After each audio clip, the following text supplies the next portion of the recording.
Welcome, and thank you for tuning in. If you enjoy this video, we invite those of you who haven't yet done so, to like, comment, share, subscribe, and click the notification icon, to be notified when the next one is uploaded. We appreciate all comments, whether positive or negative, because it is very important to ventilate both sides of any issue. All we ask is that you observe the YouTube community guidelines. It should be noted that it is only on social media that probing questions are being asked about what is happening to Sir Lewis in Formula One. Mainstream F1 media are so coward that they see no evil, speak no evil, or hear no evil, as far as the terrible injustice being meted out to Sir Lewis goes.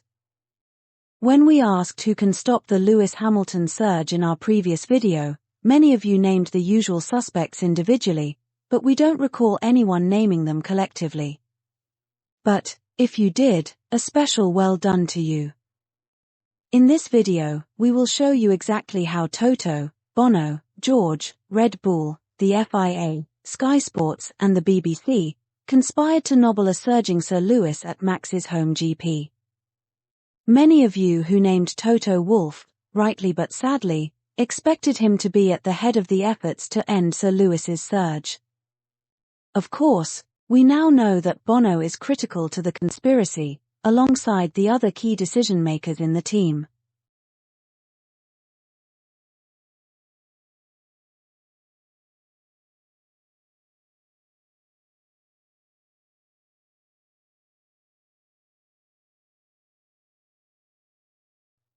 Our suspicions were already on high alert because of the unusually kind coverage that Sir Lewis started receiving on the Mercedes homepage, as we documented in our previous video. They had to be up to something so diabolical that they needed to project that they were no longer hostile to him.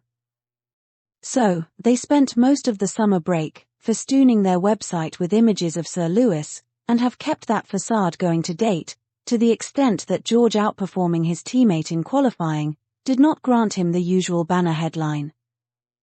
This is the classic sign of consciousness of guilt, because all things being equal, it is only right that George should have received the headline for outperforming his teammate.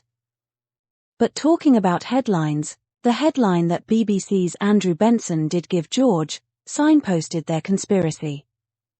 Yes folks, how did Toto's favourite tool know that he would be the one involved in a close fight with McLaren and Verstappen the day before qualifying? How did he know that Sir Lewis and Sergio Perez would be out of the running? After all, Sir Lewis was a comfortable third in free practice 1 and 2. And as we have come to expect, it was George that made the dramatic leap from 5th in P1 to 1st in P2.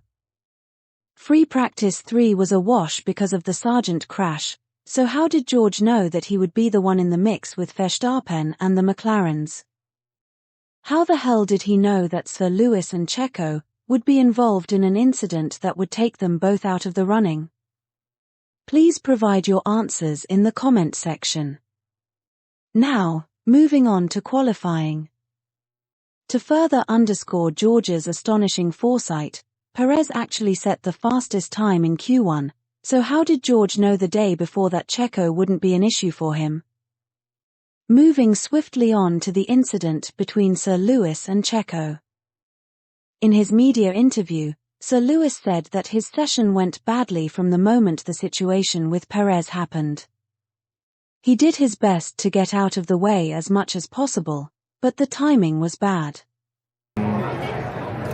Yeah, it always kind of went, it all went badly from the moment that the situation with Perez happened, and I did my best to get out of the way. I was as far to the left as possible, but just timing was bad. Well, there's no way he could know who was coming up behind him. That information had to be fed to him by the team. Yes folks, you guessed it, our good friend and newly promoted head of race engineering, Bono, was responsible for giving his driver the information in a timely manner. But guess what? The stewards absolved the team of any blame. In their ruling, they went to great lengths to stress that it was Sir Lewis who did not slow down enough, or move over enough. Sir Lewis, the renowned cleanest driver on the grid, did not do enough to get out of the way, but the team that had been sabotaging him all season gave him enough notice. Hang on, guys, stop jumping the gun, there might have been some mitigation. After all, the stewards acknowledged that Sir Lewis did slow down and moved over. Was that not mitigation? Surprise, surprise, not for the stewards, who saw Max's airborne collision in Hungary as a racing incident, only sanctioned him for one of the multiple breaches that he committed in Austria, when he crashed his leading challenger out of the race. These paragons of impartiality, who are renowned for bending over backwards for Max, threw the book at the cleanest driver in F1, for a breach that they acknowledged he made an effort to avoid. Well, anyone who knows anything about discrimination knows that discrimination lies in the discretionary application of rules. One can only imagine what the sanction would have been for a driver with a history of such breaches, who had made no attempt to slow down further, or move out of the way. If only the stewards would be as merciless to the reputedly cleanest driver, as they are to the one who has earned the nickname Crashtappen. Oh, one more thing, why did the stewards not review whether Red Bull had allowed enough gap before releasing Perez? Maybe, just maybe, their releasing Checo early induced the incident. Well done, Johnny Herbert. It's good to see how quickly you crossed over to the other side. Can anyone explain why the stewards' ruling, which has been widely reported on mainstream and social media, not available from the FIA website? Why is the stewards' decision on Albon listed on the FIA website, when that of Sir Lewis isn't, even though the Albon incident was flagged after Sir Lewis's, and all the rulings are made and listed chronologically? Could this be because stitching Sir Lewis up required special attention? The Lewis-Hamilton stitch-up cannot be complete without Johnny's previous employers playing a pivotal role.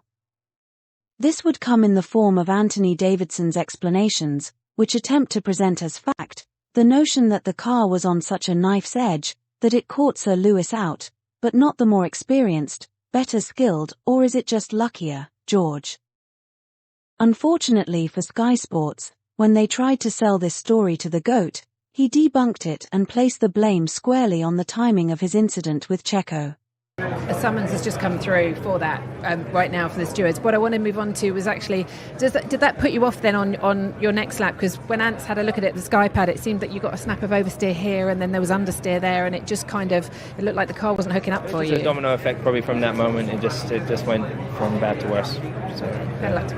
But looking at the title of Sky's YouTube clip, you would be misled into thinking that it was Sir Lewis, who admitted that it was the car being on a knife's edge that caught him out. Last but not least, the Mercedes homepage is still running a Sir Lewis banner headline, when it was George that came out on top of qualifying. Now, why would they deny George his due credit? So, to round up, Sir Lewis was on a surge going into the summer break, and everyone knew what to expect when the season restarted. This was a matter of concern to Mercedes, who had turned themselves inside out to gaslight his performance, and a sense of déjà vu for Red Bull and the runaway leader, Crashtappen.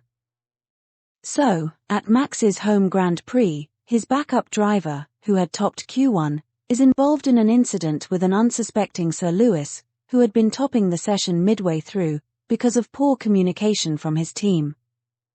That incident drops both drivers down the ranks, with Sir Lewis suffering the most damage, not making it out of Q2, and incurring a sanction by the stewards to boot. The same stewards who are renowned for bending over backwards for Max's deliberate breaches, threw the book at Sir Lewis for a breach that he did his best to avoid, after receiving notice from his team. Interestingly enough, the stewards went out of their way to exonerate the team that has been publicly castigated for their efforts to sabotage his race weekend, and lambasted for their failure to keep him properly informed. The race broadcaster, who had attempted to gaslight Abu Dhabi, then tried to explain that the mixed fortunes in qualifying was down to the car being on a knife edge, to Sir Lewis's disadvantage or discredit, depending on your perspective. But then, how did their chief reporter, and their favourite driver know that, the day before. Please continue to pray for Sir Lewis.